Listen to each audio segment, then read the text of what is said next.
Shalom, selamat pagi. Hari ini kita akan kembali ibadah online pada tanggal 25 April tahun 2021. Mari kita saat ini masuk ke dalam doa. Bapa Surgawi, kami akan masuk ke dalam ibadah online yang kesekian kali. Mohon Roh Kudus memimpin ibadah online kami dari awal pertengahan hingga selesai dalam perlindungan kuat kuasa darah Yesus yang kudus. Berkati setiap yang bertelinga dan mendengarkan. Berkati perenungan firman Tuhan ini sehingga setiap kami bertumbuh dalam iman kebenaran di dalam Tuhan Yesus. Terima kasih Bapa, di dalam nama Yesus, haleluya. Yang sepakat katakan amin. Apa kabar semua? Salam sehat dan tetap semangat di dalam Tuhan. Selalu maju, selalu naik dan tidak pernah turun. Hari ini kita akan merenungkan firman Tuhan menuju kenaikan Isa Al-Masih, di mana dikatakan saat memperingati kematian Tuhan Yesus Kristus, Tuhan mengingatkan bahwa kehidupan setiap manusia akan menuju satu titik, yaitu kematian. Raja Salomo yang penuh hikmat dalam Pengkhotbah 9, Pengkhotbah pasal 9 mengatakan nasib semua orang sama, yaitu menuju satu titik, yaitu kematian. Kita diingatkan untuk selalu mencari kehidupan yang kekal, kekekalan. Lebih banyak lagi hidup di dalam kesungguhan akan firman Tuhan, kesungguhan di dalam Tuhan Yesus. Saudara yang aku kasihi di dalam Tuhan Yesus, sering kita kalau mengunjungi rumah duka, selalu kita mendengarkan khotbah, selalu kita diingatkan tentang akan kemanakah sesudah kita rest in peace. Kita mati, kelak akan kemana. Nah, yang pasti di dalam Tuhan Yesus selalu ada kepastian untuk setiap orang yang hidup di dalam Tuhan Yesus dan sudah ada tempat yang tetap. Dalam peringatan kebangkitan Tuhan Yesus Kristus, kita sangat yakin sekali bahwa yang sakit sudah disembuhkan,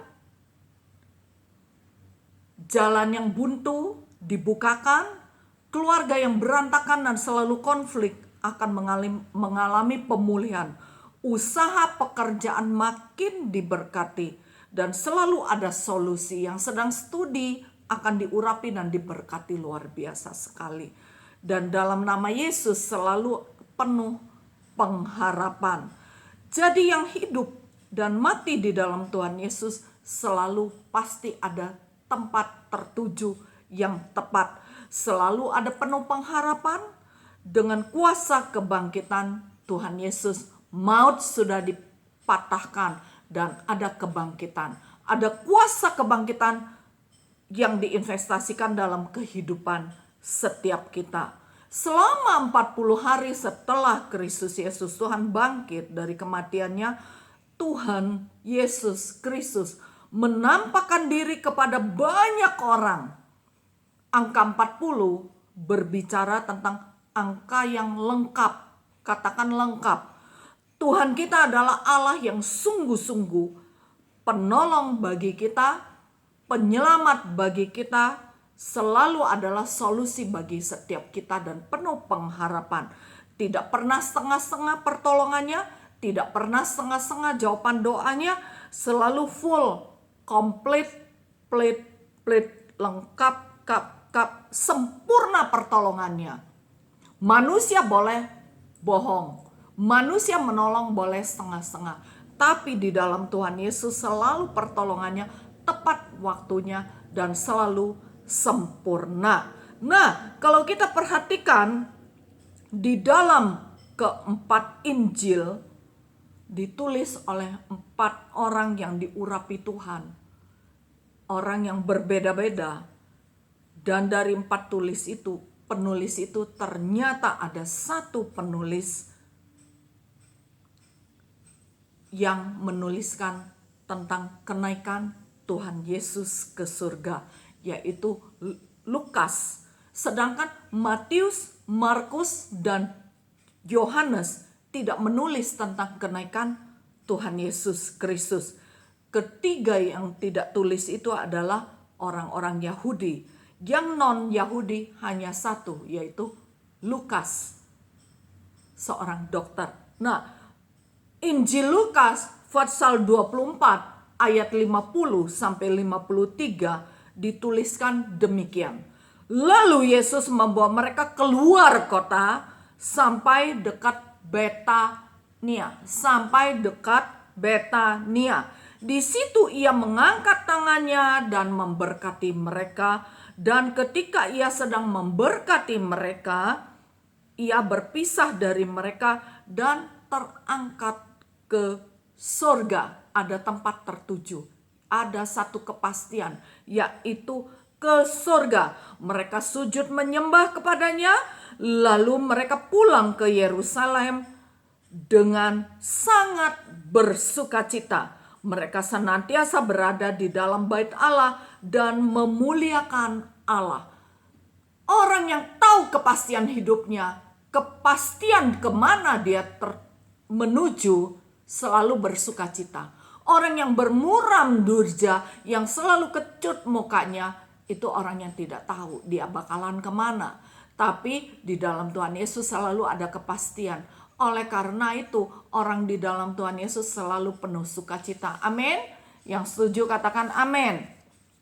Nah, mereka selalu senantiasa berada di dalam bait Allah dan memuliakan Allah. Kita perhatikan Tuhan Yesus tujuannya apa sih naik ke surga?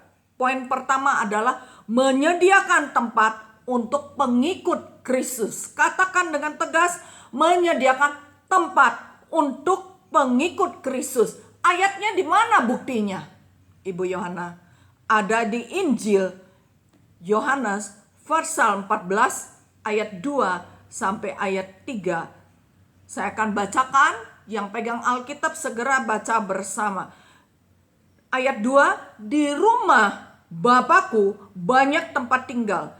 Jika tidak demikian, tentu aku mengatakannya kepadamu, sebab aku pergi ke situ untuk menyediakan tempat bagimu. Ayat 3, dan apabila aku telah pergi ke situ dan telah menyediakan tempat bagimu, aku akan datang kembali dan membawa kamu ke tempatku, supaya di tempat mana aku berada, kamu pun berada. Betapa Tuhan Yesus sangat sayang kepada setiap kita. Sampai cara kita pergi ke kekekalan pun, Dia yang jemput, Dia yang pegang. Tidak dibiarkan jalan sendiri. Oleh karena itu, kalau engkau merasa loneliness, engkau merasa kesepian, segera kembali kepada Tuhan. Minta perlindungannya, minta pengurapannya, minta penyertaannya. Yang pasti bukan Tuhan Yesus yang meninggalkan kau, tapi pastinya kita yang meninggalkan Tuhan Yesus dan melupakan Dia. Padahal Tuhan mengatakan, aku ke sana untuk menyediakan tempat. Diperiksa kafling kita, pasti ada namamu nggak di kafling itu? Engkau jawab sendiri. Pasti nggak ada tempatmu di situ? Ada namamu di kitab kehidupan? Kitab perbuatan baik? Tercatat tidak namamu di sana? Ada satu kesaksian yang sangat luar biasa, yang sangat membuat hatiku haru biru. Kesaksiannya demikian, seorang ibu yang sangat muda, belum usia 35 tahun, kurang lebih usia 32-33, suaminya 36 tahun. Mereka menikah belum lama dan mereka dikaruniain beberapa anak. Istrinya lagi di rumah, suaminya keluar kota karena tugas pekerjaan dan menjanjikan hari itu balik lagi ke tempat tinggalnya. Dan tiba-tiba ada telepon saat malam, seorang polisi melaporkan bahwa suaminya tabrakan. Tabrakan tidak dikatakan kondisi suaminya bagaimana, cuman hati istrinya sangat tidak enak. Dan dia segera berangkat ke tempat di mana suaminya mengalami kecelakaan yang sangat mengenaskan. Dan ibu muda itu berangkat ke tempat itu didampingi oleh papinya. Sampai ke tempat itu, yaitu satu rumah sakit di daerah itu. Mereka tidak mengizinkan istrinya masuk ke satu tempat. Hanya mereka mengatakan sepanjang jalan ibu itu berdoa, Tuhan izinkan aku melihat tatapan muka terakhir, mungkin ada sesuatu yang suaminya akan menyampaikan, karena hatinya sangat tidak enak. Betul saja, sampai ke rumah sakit dia tidak diizinkan menjenguk suaminya. Dia sudah tahu apa yang terjadi, dan papinya yang masuk ke kamar mayat dan meneguhkan bahwa yang kecelakaan itu, yang jadi korban itu adalah menantunya. Dan kondisi jenazah pasca kecelakaan itu sangat mengenaskan, dan ibu muda itu pingsan. Singkat cerita, suaminya dimakamkan. Ibu muda ini sangat kecewa kepada Tuhan. Dia sangat marah kepada Tuhan. Dia sangat pilu sekali hatinya dan tidak percaya bahwa suaminya sudah meninggalkan mereka, padahal usia pernikahan mereka masih sangat dini sekali, walaupun mereka sudah dianugerahkan beberapa anak dan anaknya masih kecil-kecil.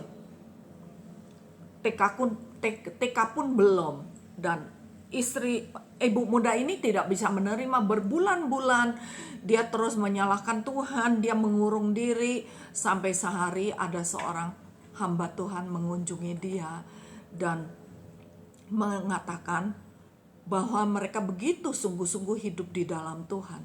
Kalau diizinkan hal itu terjadi, sudah pasti suaminya ada di tempat kekekalan yang pasti, yaitu surga.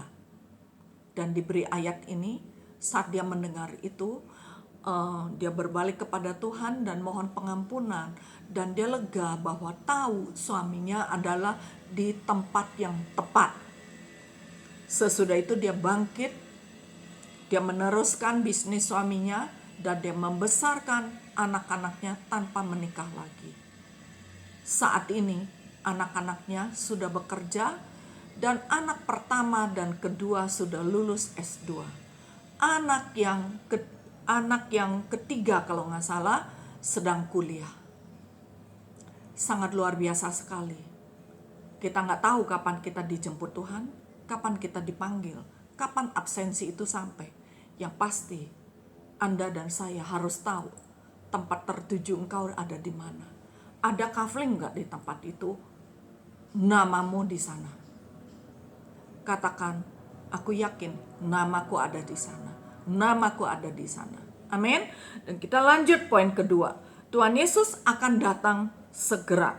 Dan kita tahu Lukas menulis baik dalam Injil Lukas pasal 24 ayat 50 sampai 53 yang sudah kita baca tadi, mengatakan bahwa pada saat murid-murid Tuhan Yesus, dan juga ada di Kisah Para Rasul pasal 1 ayat 6, sedang berkumpul, bahwa pada waktu murid-murid Tuhan Yesus sedang berkumpul dan Tuhan Yesus ada. Tuhan Yesus ada di tengah-tengah mereka. Tuhan Yesus ada di tengah-tengah kita. Tiba-tiba ketika ia sedang berkata-kata dengan mereka itu murid-muridnya dan memberkati mereka, ia terangkat naik ke surga. Jadi tidak bohong-bohong dia naik ke surga. Disaksikan oleh murid-muridnya. Persis pertama yang terus diingatkan kepada, pesan pertama yang diingatkan kepada kita bahwa Tuhan Yesus akan datang segera. Amin. Kalau dia naik, dia akan datang segera. Dan saat ini kita sedang menuju ke hari memperingati kenaikan Isa Al-Masih. Dan hari ke-50, hari Pentakosta itu kedatangannya kembali dan memenuhi setiap kita oleh kuasa Roh Kudusnya. Dipenuhi kita oleh Roh Kudus. Kalau gitu Ibu Yohana, saat ini ada nggak sih Roh Kudus bersama dengan kita? Ada. Dia ada di hati kita. Dia ada di kehidupan kita. Kalau kita memperingati Paskah, kita memperingati kenaikan Isa Al-Masih, memperingati Pentakosta, pencurahan Roh Kudus, itu memperingati supaya setiap kita diingatkan kembali. Tapi Roh Kudus ada bersama dengan kita setiap hari 24 jam. Amin. Setiap hari. Amin. Nah, saudara yang kukasihi di dalam Tuhan Yesus, Tuhan Yesus suatu saat kelak dan tidak lama lagi akan segera datang kembali. Persiapkan setiap kita baik-baik. Amin. Persiapkan setiap kita baik-baik. Jangan mengatakan aku masih muda. Gak perlu mempersiapkan diri lah. Aku senang-senang dulu, happy-happy dulu. Dipanggil pulang ke sana tidak melihat usia. Seperti kesaksian ibu muda tadi, bahwa suaminya dipanggil dalam usia 36 tahun loh. Anytime. Tidak mengatakan udah tua, udah tuir, udah jompo. Tidak. Itu rahasia Tuhan. Saya tidak mengatakan apa-apa. Amin. Nah, dalam pelayanan kematian, sering kita saat melayani di satu rumah duka, kita selalu mengingatkan. Kita diingatkan, dan kami yang melayani juga mengingatkan setiap yang hadir bahwa satu kelak Tuhan Yesus akan menjemput setiap kita. Seperti yang ditulis di 1 Tesalonika pasal 4 ayat 15 sampai 17. Firman Tuhan mengatakan, ini kami katakan kepadamu dengan firman Tuhan. Kita yang hidup, yang masih tinggal sampai kedatangan Tuhan, sekali-kali tidak akan mendahului mereka yang telah meninggal.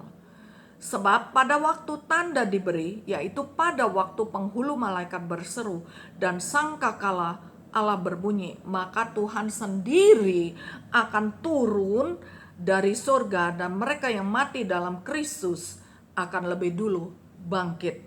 Sesudah itu kita yang hidup, yang masih tinggal, akan diangkat bersama-sama dengan mereka dalam awan menyongsong Tuhan di angkasa.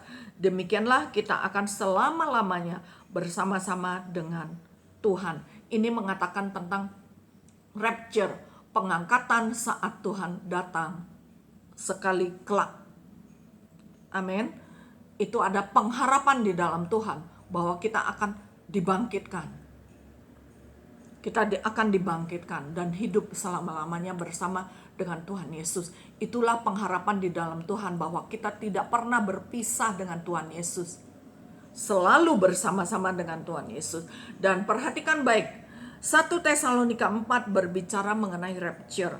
Pesan ini diapit oleh dua pesan Tuhan, yaitu 1 Tesalonika 4 perikopnya mengatakan apa? Nasihat supaya hidup kudus. Kita lihat perikopnya di paling atas, nasihat supaya hidup kudus. Sedangkan 1 Tesalonika 5 perikopnya adalah berjaga-jaga, dan itu berkaitan. Amin. Saat Tuhan Yesus naik ke surga, dia segera dan sedang mempersiapkan rumah untuk saudara dan saya, untuk Anda dan saya. Dan tempat kita sudah pasti. Kita yang ingin berjumpa dengan Tuhan Yesus harus hidup sungguh-sungguh, hidup kudus, hidup berjaga-jaga. Yang tidak berjaga-jaga dan seleboran hidupnya, arogansi hidupnya, tidak hidup kudus, tidak benar-benar, kita tahu ketemunya bukan dengan Tuhan Yesus, tapi dengan satu pribadi yang lain. Kita perhatikan bagaimana Adam, dia jatuh di dalam dosa karena godaan si ular, si jahat, si iblis. Karena dia tidak perhatikan apa yang diperintahkan oleh Tuhan. Dia disuruh jaga Taman Eden. Dia jadikan Taman Eden, mohon maaf, jadi sesuatu yang tidak baik. Dan dia jatuh dalam dosa karena dia tidak sungguh. Dia tidak menjaga kekudusan hatinya. Dan dia jatuh di dalam dosa. Dia tidak berusaha. Jadi saudaraku, kita harus berjuang dan berusaha untuk merawat kerohanian kita, berjaga-jaga dan hidup kudus. Itu yang diperintahkan 1 Tesalonika 4 dan 5. Dan akhirnya Adam jatuh di dalam dosa. Dosa membuat dia terpisah daripada Tuhan. Bagaimana dengan setiap kita? Apakah engkau mendengar renungan pagi hari ini dan kau langsung ambil komitmen bahwa engkau akan hidup benar, hidup sungguh-sungguh, hidup serius, bukan hanya waktu Minggu beribadah. Engkau mau hidup serius, engkau mau menjaga rumah tanggamu, perkawinanmu. Kalau Amsal mengatakan menjaga ranjang perkawinanmu, berusaha, berjuang dengan benar, merawat imanmu di dalam Tuhan Yesus. Amin. Poin ketiga, jangan pernah berhenti mencari Tuhan. Kalau poin pertama mengatakan Tuhan ke surga menyediakan tempat untuk setiap pengikut Kristus. Poin kedua adalah Tuhan Yesus akan datang segera. Poin ketiga adalah jangan pernah berhenti mencari Tuhan. Kisah Para Rasul pasal 1 ayat 11 mengatakan, dan berkata kepada mereka, hai orang-orang Galilea, mengapakah kamu berdiri melihat ke langit? Yesus ini yang terangkat ke surga meninggalkan kamu akan datang kembali dengan cara yang sama seperti kamu melihat dia naik ke surga. Luar biasa sekali. Amin. Mengapa dipakai kata-kata hai orang-orang Galilea? Ternyata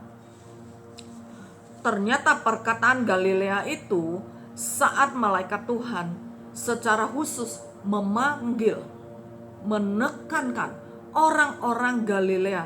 Padahal tidak semua saat itu yang hadir itu adalah orang Galilea. Tapi kenapa dipakai kata-kata orang-orang Galilea?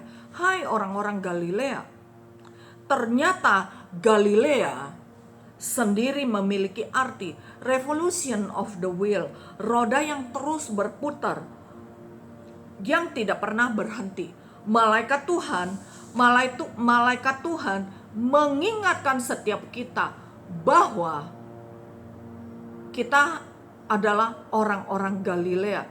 Artinya adalah orang-orang yang selalu rindu bertemu dengan Tuhan Yesus. Orang-orang yang tidak pernah berhenti mencari Tuhan. Orang-orang yang tidak pernah berhenti berdoa kepada Tuhan. Orang-orang yang tidak pernah berhenti untuk menjaga kekudusan hidupnya. Itulah mereka yang orang-orang Galilea. Arti daripada Galilea itu. Nah, itulah Galilea itu, orang-orang Galilea, orang-orang yang tahu dan tidak pernah putus asa dan selalu memiliki pengharapan di dalam Tuhan. Dalam pesan firman Tuhan ini, beberapa waktu yang lalu kita perhatikan, ternyata arti daripada Danau Galilea memiliki 4 nama: Galilea, Tiberias, Genesaret, dan Kineret. Itulah Kineret atau Kinerot. Nah, itulah dari arti daripada Galilea. Engkau mendengarkan renungan pagi hari ini, katakan, aku adalah orang Galilea yang selalu berpautan dengan Tuhan, tidak pernah bosan-bosan berdoa, tidak pernah putus asa, dan selalu memiliki pengharapan kepada Tuhan Yesus, dan selalu hidup, tidak pernah berhenti berjuang hidup kudus, hidup sungguh-sungguh di dalam Tuhan, karena ada Roh Kudus yang memampukan kita. Roh Kudus membuat kita sanggup dan mampu. Tanpa Roh Kudus kita nggak akan sanggup. Memakai kekuatan manusiawi hanya sia-sia saja. Sekejap kita mengatakan aku sanggup, sesudahnya kita bosan, karena engkau tidak mengandalkan Roh Kudus. Engkau memakai kekuatanmu sendiri. Nah, waktu Tuhan menampakkan diri kepada 2 orang murid Yesus, yaitu Kleopas dan Lukas, mereka berjalan dari Yerusalem ke Emmaus. Perjalanan dari Yerusalem ke Emmaus ternyata menurun. Terus makin menurun. Karena ketinggian Emmaus lebih rendah daripada Yerusalem yang 800 meter di atas permukaan laut. berarti cukup tinggi ya, bahkan tinggi. Ketika mereka sedang berjalan menurun, tiba-tiba Tuhan Yesus ada di tengah-tengah mereka. Mereka tidak menyadari siapakah dia, bahkan mereka bercakap-cakap dengan Tuhan Yesus dan heran bahwa Yesus tidak tahu apa yang terjadi belakangan ini. Dan mereka terbingung-bingung. Saya mau tanya, kira-kira Tuhan Yesus tahu nggak? Tuhan Yesus tahu semua. Hanya mereka yang tidak kenal Tuhan Yesus. Dan mereka sudah berhenti mencari Tuhan Yesus. Sehingga mereka bertanya-tanya, kenapa engkau tidak tahu apa yang terjadi saat ini? Harusnya mereka melibatkan Tuhan Yesus. Nah, inilah yang terjadi. Jangan berhenti di dalam pengharapan. Mereka berkeluh kesah, mereka putus asa, mereka cerita semua.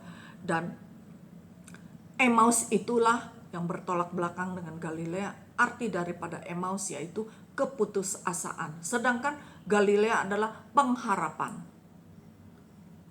Pengharapan. Orang yang selalu bertekun mencari Tuhan. Kedua murid itu berjalan menurun. Waktu setiap kita ada di dalam keputusasaan, berhenti pengharapan, di dalam pengharapan, berhenti stop berdoa, dan kita mengatakan nanti tunggu ada masalah dulu, aku baru berdoa. Saya mau kasih tahu, saat engkau berhenti berdoa, saat engkau putus asa dan hilang pengharapan, itu adalah masalah. Jangan berhenti doa puasa, jangan berhenti berdoa. Saat engkau berhenti juga membaca firman Tuhan, kebiasaanmu yang saat teduh engkau stop karena engkau kecewa dengan Tuhan, itu adalah masalah. Bukan tunggu ada masalah dulu, itu adalah masalah. Oleh karena itu, mari jangan berhenti melakukan kebenaran. Selalu Galilea, sungguh-sungguh di dalam Tuhan. Berarti kehidupanmu saat engkau berhenti baca firman Tuhan sedang Emmaus, menurun. Kehidupan yang menurun. Jangan pernah berhenti mencari Tuhan. Jangan pernah berhenti baca Alkitab. Jangan pernah berhenti berdoa. Jangan pernah berhenti, terus naik, jalan naik, bukan menurun. Tuhan Yesus akan menolong setiap kita. Nah, membicarakan selain Galilea, berbicara mengenai orang-orang yang tidak pernah berhenti mencari Tuhan. Galilea juga berbicara mengenai orang-orang yang hidup sangat rendah hati dan sederhana. Tidak glamor, tidak sirikan, tidak bersaing, aku lebih hebat, aku lebih kaya, aku lebih bagus daripada engkau. Engkau ketinggalan zaman dan lain sebagainya. Stop memiliki pikiran itu. Saat engkau memiliki pikiran begitu, engkau sedang berjalan menurun. Tapi orang yang Galilea yang memiliki kesederhanaan hidup dan kerendahan hati, dia berjalan naik. Karena karakter Kristus berkembang dalam kehidupannya. Amin. Oleh karena itu, Galilea mengenai orang yang rendah hati dan hidup sederhana. Bukan berarti dia nggak punya dana, tapi dia memang hidup sederhana apa adanya. Waktu setiap kita rendah hati, waktu setiap kita berpaut selalu berdoa mengandalkan Tuhan, mujizat Tuhan tidak akan berhenti mengalir, mengucur, berkelimpahan dalam kehidupan setiap kita. Mujizat Tuhan akan terjadi di tengah-tengah orang yang memiliki kerendahan hati. Dan memiliki waktu kita andalkan Tuhan, saat itu mujizat Tuhan terjadi. Amin. Percaya, katakan amin. Percaya, aku percaya, katakan aku sangat percaya. Aku akan makin naik dan tidak turun. Aku selalu menjadi kepala bukan menjadi ekor.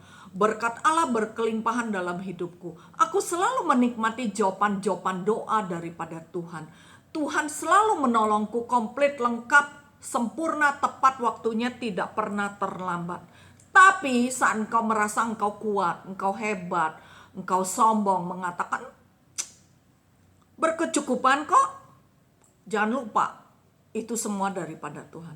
Jangan berhenti mengandalkan Tuhan. Saat engkau angkuh, saat engkau sombong, saat engkau mengatakan aku bisa, mujizat Tuhan stop dalam hidupmu.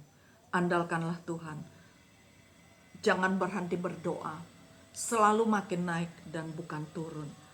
Galilea juga berbicara bahwa kita harus terus-menerus mencari Tuhan. Amin. Nah, mari setiap kita membangkitkan iman kita yang sudah lemah, yang kurang. Kalau engkau merasakan cukup, tetap merawat menjaganya dengan sungguh-sungguh hati. Amin. Mungkin kita merasa selama pandemi dan ibadah online aku merasa mundur. Sudah waktunya engkau bangkit dan maju kembali. Amin. Dan sudah waktunya engkau berkomunikasi kembali dengan Tuhan dengan melalui cara baca Bible, cara baca Alkitab kembali. Dari gereja selalu ada warta jemaat bagaimana baca firman Tuhan sepekan. Angkat jari tanganmu, klik di grup, baca firman Tuhan sepekan. Ada ayat bacaan, ada ayat hafalan. Doa bacakan. Komunikasi kembali dengan Tuhan. Jangan stop. Mujizat Tuhan pasti terjadi dalam hidupmu dan saya. Mujizat Tuhan tidak pernah berhenti. Keajaiban Tuhan selalu ada dalam kehidupan kita. Kita bisa ada hari ini karena keajaiban Tuhan. Amin.